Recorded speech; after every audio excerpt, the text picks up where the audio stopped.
Es nuestra misión. Y lo mejor de todo, Velas el Litoral, un producto orgullosamente correntino. Bueno, estamos en contacto con Julián de Diego, él es abogado laboralista. Hace algunas horas hizo algunas declaraciones, también otros medios colegas, Cadena 3, el título utilizaron: la reforma laboral no elimina ningún derecho adquirido. También otras publicaciones lo ubican como una especie de asesora ad honorem en materia laboral del gobierno nacional. De Diego, ¿cómo le va? Buen día. Hola. Bueno, vamos a ver si podemos recuperar la comunicación. A ver, todavía no hay proyecto formal que haya trascendido del texto de la norma que sería la reforma laboral. Las versiones surgen de las reuniones que se están desarrollando dentro de el grupo que quedó conformado del Acuerdo de Mayo o del Pacto de Mayo. Donde están representantes del Estado, del sector gremial y del sector empresarial. Pues también creo que hay legisladores y uno o dos gobernadores.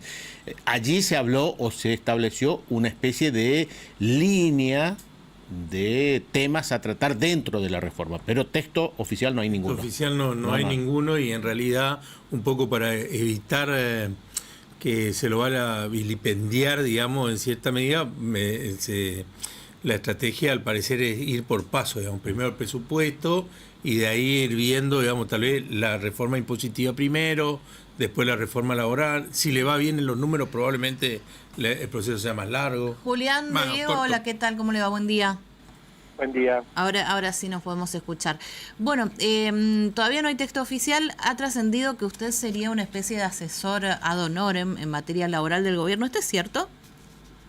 Sí, en realidad yo por razones profesionales vivo adentro del Ministerio de Trabajo, atendiendo los requerimientos de mis clientes, y por supuesto tengo contacto con las autoridades, dentro de lo cual han habido consultas sobre temas puntuales de la reforma, y por supuesto emití mi opinión, en algunos casos verbal, en otros casos por escrito. Pero como usted dijo bien, yo soy un asesor freelance, no formo parte de los equipos que redactan la reforma, y por lo tanto opino desde fuera de la comisión que está redactando el proyecto, ¿no? ¿Cuáles serían, según entonces su opinión, los puntos centrales que hoy debería tener una reforma laboral en Argentina? Mire, yo le cuento lo que recibí alguna consulta y puedo decir que forma parte del borrador. En primer lugar, un problema muy serio que tenemos en nuestro país es la existencia de casi 10 millones de personas que están no registradas. Entonces hay una serie de medidas que se adoptarían vinculadas con la informatización del sistema de registración, que busque tener mayor simplicidad, y los mecanismos que sirvan para que haya incentivos para pasar de la economía clandestina a la economía en blanco. Ese es el primer capítulo. El segundo capítulo tiene que ver con lo que se llama el marco de las relaciones laborales, o sea, el desarrollo interno de la vida laboral de un trabajador dentro de una empresa. Ahí hay muchos cambios, pero podemos hablar un poco del salario dinámico, si usted quiere, y de algunos cambios que están vinculados con la jornada de trabajo. Sí, a ver, empecemos por el salario dinámico. El principio hoy, corríjame si no es así, por igual tarea, igual remuneración. Exactamente, ese es el principio general, que no cambia, pero ese principio general, que es igual remuneración por igual tarea, que está en el artículo 81 de la Ley de Contrato de Trabajo, sigue después con otro párrafo que dice: salvo la mayor remuneración que pueda obtener el trabajador por su desempeño, productividad, contracción al trabajo, etcétera. Entonces, apoyándose el reformador en este artículo 81, que es un famoso fallo histórico que se llamaba Rato Sixto con Productos Stani, un fallo anterior a la Ley de Contrato de Trabajo, lo cierto es que lo que se propicia es lo siguiente: los convenios colectivos hoy se actualizan por inflación. ¿Cómo se actualizan por inflación? Muy simple. Todos los meses, o cada trimestre, o cada semestre, se reúne el sector empresario con el sector sindical y firman un acuerdo salarial que generalmente aplica el IPC del INDEC, o sea, el índice de precios al consumidor, Sí. para actualizar los salarios. Sí, bien. Esto tiene que ver con la inflación. En cambio, el salario dinámico tiene que ver con la remuneración, que por encima del básico de convenio podría cobrar un trabajador, conforme lo que yo les decía del artículo 81, si se desempeña con eficiencia, con mayor productividad, con contracción al trabajo, con asistencia y puntualidad, etcétera. ¿Y qué es lo que impide que hoy eso no se haga? A ver, le pongo, por ejemplo, a ver, el empleado de comercio, si cumple objetivos de venta, cobra más. ¿No es lo mismo eso al salario dinámico que usted nos está contando? Exacto. Usted hizo una muy buena referencia a algo que ya existe. Lo que pasa es que con la reforma se generalizaría. O sea, por ejemplo, muy ligado como con el comentario que hizo usted, la remuneración del trabajador a menudo tiene remuneraciones variables que se adicionan al básico de convenio. Por ejemplo, el lanzamiento de un producto nuevo. Sí. Y entonces la empresa dice, bueno, se está lanzando este nuevo producto va a tener un tiempo de lanzamiento que más o menos puede ser, por ejemplo, de 3 meses, en los que logren los objetivos van a recibir tal incentivo. Entonces, esas remuneraciones dinámicas ya existen. Lo que pasa es que existen en casos puntuales. Con esta reforma, la remuneración dinámica sería algo así como salir de la cultura de la inflación y entrar a la cultura de la productividad. Doctor, ¿esto no quita las horas extras? ¿No reemplaza ese lugar? Para nada. Para nada. Esto no compromete ninguno de los demás derechos que tienen que ver con el pago de la remuneración. Seguirán cobrándose 50% de recargo en días hábiles, 100% de recargo en días inhábiles. En relación a ver, esto, porque me lo han preguntado bastantes veces y a veces se confunde lo que es la cuestión previsional. ¿Esta reforma de la que estamos hablando, la laboral, incluiría una ampliación en la edad jubilatoria? Bueno, yo tengo entendido que no, porque además acuérdese que aunque la edad para jubilarse es 60 años para las mujeres, 65 para los hombres, ya por una ley de Macri, la empresa no puede intimar al trabajador a que se jubile hasta los 70 años. Yo no he visto ningún borrador que modifique ese mecanismo, así que lo que sí va a haber es una reforma previsional complementaria con la reforma laboral y con la reforma fiscal, porque eso es un trípode que tiene que tener coherencia legislativa entre las tres columnas de esa reforma. En el caso de que todas estas reformas se aprueben, ¿no? La laboral y la previsional en un momento, ¿afectaría a los trabajadores que ya están, digamos, con un trabajo, una relación laboral, o sería para los que empiezan a trabajar a partir de que las leyes estén vigentes? Bueno, como ustedes saben bien, la legislación no tiene aplicación retroactiva. O sea, no se podría aplicar para el pasado, pero sí podría aplicarse para los nuevos trabajadores y se podría aplicar para los trabajadores antiguos a los cuales se introduzca, por ejemplo, el tema de la remuneración dinámica. Por ejemplo, si un convenio colectivo, es decir, hay convenios colectivos que establecen remuneraciones diferenciales, si el convenio colectivo estableciera un sistema de incentivos para la productividad, eso afectaría a los viejos y a los nuevos. Usted recién habló y destacó en más de una oportunidad la palabra convenio colectivo, pero ¿no se habla de una especie de negociación salarial individual a partir de esta ley? Bueno, la negociación salarial individual siempre existió. ¿Por qué? Porque cuanto más es la experiencia, el conocimiento, lo que se llama la empleabilidad de un trabajador, su poder de negociación es mayor. No es lo mismo un trabajador que solamente hace tareas manuales o no tiene capacitación y entrenamiento que un trabajador que es técnico terciario o que tiene una experiencia muy importante sin ser técnico y por lo tanto tiene derecho a negociar su salario, y de hecho es muy común que se negocie el salario con gente que tiene un particular expertise. Así que puede haber con negociaciones individuales como las hay en este momento, pero en realidad se está haciendo mucho énfasis en el convenio colectivo para que esté de por medio involucrado el sindicato, que muchas veces algunas de estas reformas las ha obstaculizado o las ha cuestionado. Para evitar eso, la negociación colectiva estaría incorporando acuerdos entre las cámaras empresariales y los sindicatos que permitan aplicar estas modificaciones. Diego, habló del tema de las horas, ¿no? La jornada laboral y esta especie de banco de horas. ¿Cómo sería eso en la práctica? Bueno, el banco de horas no se aplica a cualquier caso, ¿no? Se aplica solamente en los casos, por ejemplo, en las empresas tecnológicas el banco de horas es útil. ¿Por qué? Porque el flujo de trabajo en una empresa tecnológica, en algunas empresas tecnológicas, tiene mucha variabilización. Entonces, el banco de horas permite que hasta un trabajador preste servicio hasta 12 horas por día, pero tiene que mantenerse el promedio 48 horas semanales y 8 horas por día. Entonces, si un trabajador un día trabaja 12 horas, al día siguiente puede ser que trabaje 6 o que no trabaje.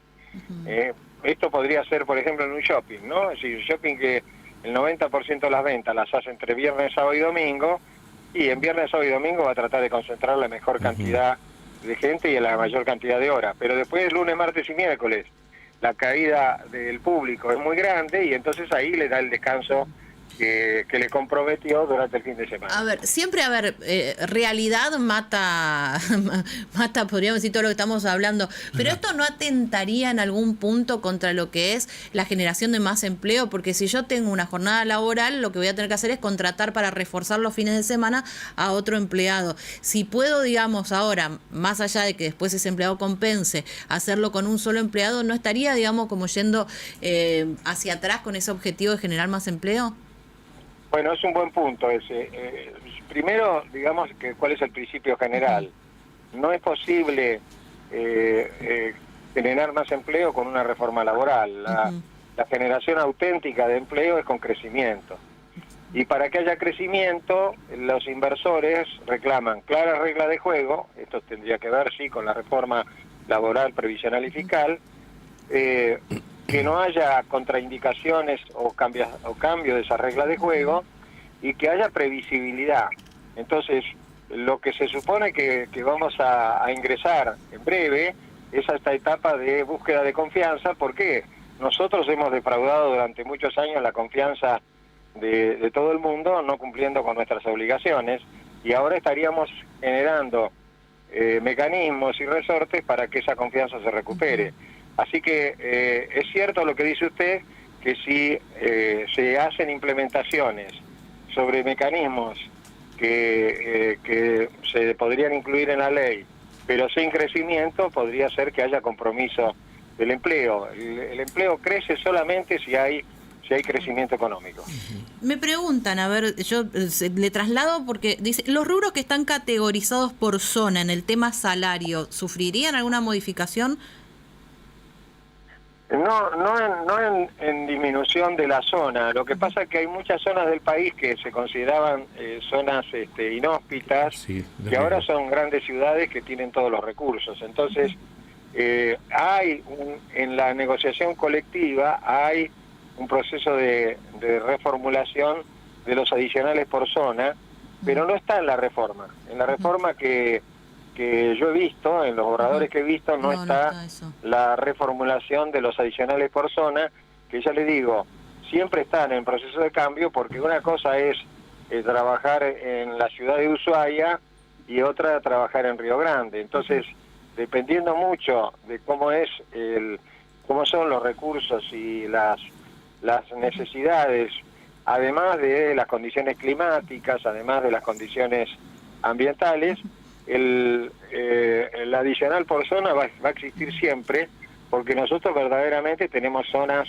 sobre todo en la industria petrolera, en el gas, en las instalaciones eléctricas que están aisladas, en la instalación de gasoductos y en el mantenimiento de los gasoductos, en las líneas férreas de larga distancia.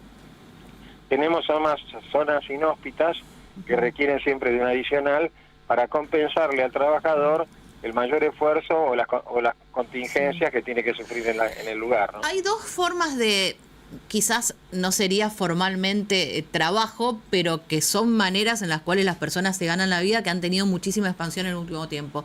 Uno, los servicios de entrega de las empresas, de lo que sea. Bueno, acá tenemos, qué sé yo, pedidos ya, Rappi, bueno, todo eso. Y después el tema de los choferes también por aplicación. Hay un montón, Uber, Cabify, etcétera.